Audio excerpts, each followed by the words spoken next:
So even if you are, in a way, committing to a tower push, if IG want to blow everything they have for a support like that, MVP Hot 6 are probably going to be very happy with that. Yeah, right now, MVP Hot 6 are going to be really happy about the fact that their Zeus offlane is level 8. He hasn't really had time to run around anywhere, but he's just done a good job of soaking experience bottom. He knows when Luo is off the map, and he's just been playing incredibly safe. He's just doing a really good job of keeping up in levels, but the problem right now that MVP Hot 6 are going to run into is that the Shadow Fiend does have a fully completed mech, and it's going to be hard for them to get into straight 5v5 engagements without a little bit more in items. Like, the Bloodseeker is probably going to go for the SNY, but until he gets that full component, it's going to be hard for him to just run in and charge. Maybe even pre-BKB it's going to be difficult for him, as they do have enough lockdown for him. Three-man smoke from MVP Hot 6. We'll see if they find anybody, but in the meantime, I want to talk about that. Why do you think we don't see a Bloodseeker go for the Hand of Midas, which is quite popular on core Bloodseekers? Is the tempo of this game perhaps just too fast? I just think that Forev recognizes that the Bloodseeker isn't going to be able to go late game against the Phantom Lancer. I've seen it time and time again. Yes, you have the Blood Right, which is an AoE, but you don't want to just build into items that fight against the Phantom Lancer because it's a losing fight. He burns too much mana, he can disengage too quickly. You don't want to go toe-to-toe, and so it's better to just simply build for the mid-game and run at the Phantom Lancer so he just can't build up an item lead. I like this setup. MVP Hot 6, they didn't actually find a kill as they smoked up through the enemy jungle, but they did take away the rune vision from IG in that bottom area. Plus, they also got some very aggressive vision up, and they now are surrounding Burning. Go see if there's any TPs here. The Silence is going to be able to land on Burning, already leading things up, and they're just going to pop him real quick. Heen is kind of stuck here, but that's okay. None of IG are actually rotating over. In fact, they're still trying to go for that middle tier 1 tower push. But Jerix is here now with the Fissure to be able to intercept, perhaps push these heroes back alongside Sunbeam. More TPs coming in. NP leading things off. There goes the Fissure for already dropping a bit low. IG not going to be able to get that tower. It will be denied. Meanwhile, in the bottom lane, Forev actually going to be hit by the Spirit Breaker here. Intercepted, though, by Heen. The Silence is going to come out. Spirit Breaker thought he could take this one. Even with a 17%, there's no way he could beat out the Bloodseeker. Yeah, that's the strength of the Bloodseeker right there. With the Thirst, after that bash is done, he's pretty much just going to kite you in a circle. That Blood Right, he's opting to go for the max on it, and it's paying off huge dividends as they were able to kill Burning at bottom. They just killed the Spirit Breaker, and MVP Hot 6 are doing a good job of controlling the map right now. It's taking out. Speak a little bit more about the choice of Blood Right, though. I mean, it seems to be paying off, but why do you think he went for that decision, especially since he has potentially really good combo heroes in both the Zeus and the Lina? I don't think he wants the damage increase on the other side where you just take a ton of damage because his heroes are still squishy, and if the Phantom Lancer lances you once and you get nuked by the Shadow Wave, that could potentially just mean more than half your HP. So I think he opted to go for the Blood Right because he's got so many abilities that can line it up. You've got MP who can land a stun, you've got Heen who can just ice path in that general direction, you've got the Earthshaker Fissure, which might be the best combination between the two. So he's got a lot of different ways to set this up, and he's incredibly comfortable with that. He's in a bit of trouble here. Lil starts off with the charge. Already the Zeus ultimate going off. Just trying to keep the rest of IG back. There goes the ultimate. And the Spirit Breaker will be caught here. He's ruptured up and trying to run himself out of here. He's got the Shallow Grave TP away. No stuns coming out. The Lightning Bolt is there to stop at the last half second. And MVP Hot 6 do pick up the kill and save Heen at the same time. Looks like they may be able to now go for a middle tower push as well. And that was just a really great rotation by everyone from MVP Hot 6. They realized that at that HP range, it doesn't even matter if the Shadow Fiend goes for the mech. Good rotation by Sunbeam.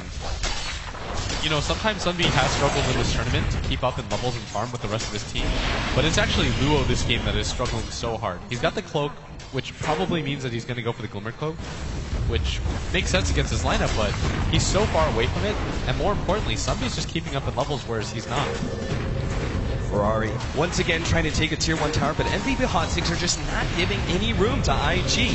Now it's going to be IG teleporting back to their tower to see if they can defend, but it's a bit too late. Chuan steals the Fissure, looking for that opening, but it's not going to be good enough. MVP Hot 6 have already retreated safely at a distance. 2-4 right now, 15 minutes in, and MVP Hot 6 are beginning to get a bit of a net worth lead and hoping to be able to snowball this game forward. Especially with the Yule Scepter coming in for Lina, this will mean potentially easy pickoffs, especially on some of these core positions.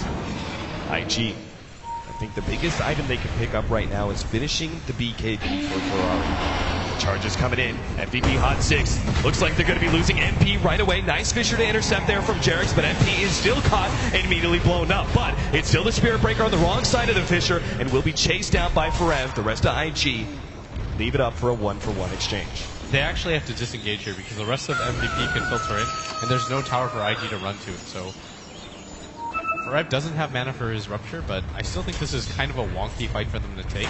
I guess they trust in Ferrari's farm. He is level 11 with a mech up, the Ogre Club completed, and a Magic Wand, so the turnaround potential is high, but still. Burning starts going for Sunbeam here. He doesn't actually have anything, no TP whatsoever. He's going to be run down for the next Lance, and Burning does pick up a kill. Help facilitate a bit more farm. I was just about to comment on the fact that he seems a bit behind with just drums, treads, and a bottle right now, but that kill will certainly help, bumping up to the 6k net. We're still 1,000 gold behind this Bloodseeker, but it's really Ferrari, who, as you said, IG are trusting in farm-wise. Forev is deciding to go for the BKB instead of finishing the SNY, and I think he realizes that his team probably wants to get into fights earlier than him finishing the SNY into the BKB. That tells me that they want to go to Roshan sooner, and to be able to get into a fight into that Rosh pit. If he has an Aegis, they probably, or if he has a BKB, they probably can't lose that fight, especially since a lot of what the Spirit Breaker is able to put out is magical damage. Like the Crater Bash is a passive, but it is magic. So it should be able to help quite a lot in just reducing the damage, even though it doesn't push spell immunity. But MVP Hot 6, they're struggling to keep up in levels, actually. That seems to be their biggest issue right now, is the Shadow Fiend just gets bigger and bigger. Yeah, he's closing in on that BKB pretty quickly. The rest of IG, well, they may get a decent bump in experience if they find the opportunity for a dive in this top lane. Sunbeam is hiding himself in the trees right now. The rest of MVP Hot 6, I'm sure, are ready to TP back. They've been pretty quick to move around the map in these sort of situations, so IG don't really go for it. MVP Hot 6, however, will go for the tier 2 tower push in the bottom lane. They've got the combination of Jakiro and that Blood Rage from Blood. That does so much. Cliff already going out, but Liquid Fire after Liquid Fire being spammed out. If they could actually get this tower, he will be very close to completing a mech of his own to kind of even out the mech advantage that IG have right now. It's doing 130 damage to the tower every single time he casts it, and I think that IG realized that it's just a losing effort. He's actually taking it so quickly. Ferrari, he has an invis rune. Do they have any sentries for this? I don't actually think they have any idea that this is coming. As Luo's coming in from the top, Burning's TPing in, and Ferrari with the chase. Nice intercept. Luo's immediately going to be stopped there by the Ice Path. He still gets off the ultimate, but he has Rupture onto him. Fred wants to be able to pick up this kill, but it's going to be slowed down by Shalgrave. MP, meanwhile, turns as much damage as possible onto Ferrari, but he's still going to be blown up immediately by the Razes.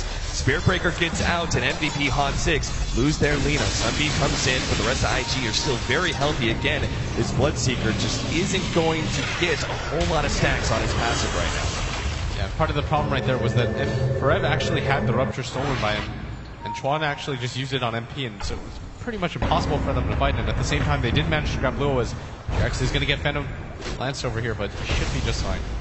Yeah, they don't want to be diving into a tier 1 tower. IG playing a very controlled game right now. I'm sure they feel like economy-wise they are catching up or even staying ahead of MVP Hot 6 by now, especially with our SF getting so big, about to hit that 10k marker. The Shadow Fiend is honestly really making this game incredibly difficult for MVP Hot 6, because MVP Hot 6, they have to continue to pressure now much sooner than they would like, and Forev decides to go back for the Sanjin Yasha. I guess that Ogre Club was just meant for a little bit more HP. Do they have a medallion on anybody? No. But this should still be a pretty easy Roshan for them with the Blood Rage. Yeah, the Blood Rage, the increase in damage allows you to be able to do Roshan so early, even if it is still only level 1. We've got a decent amount of right-click damage out as well from even some of their supporting casts, such as the Jakiro with that Liquid Fire.